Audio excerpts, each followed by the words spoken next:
Goïta n'était pas un politicien. C'était juste un colonel. Mali, août 2020. Le pays suffoque sous la colère.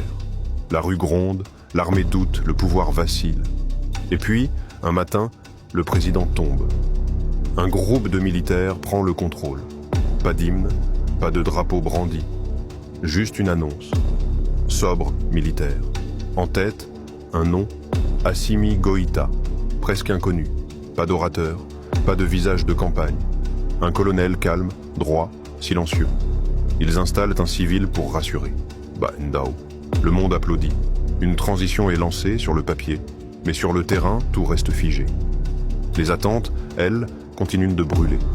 Et quelques mois plus tard, tout bascule à nouveau. Goïta écarte ceux qui l'avaient placé. Pas de tumulte, pas de fracas. Juste une décision, un glissement net comme une lame dans l'eau. La presse crie au putsch dans le putsch. L'opinion se divise. Trahison ou cohérence? Mais lui ne répond pas.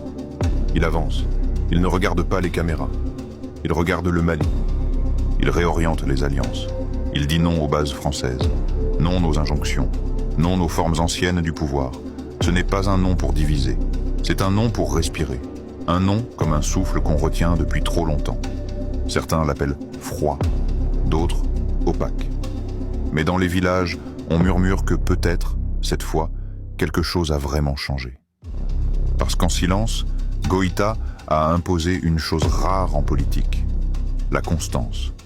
Même si ça coûte, même si ça dérange, même si ça isole.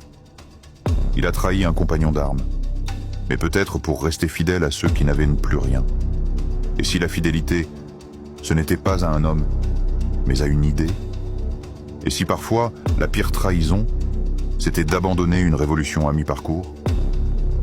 Moi, je ne t'ai pas raconté une prise de pouvoir.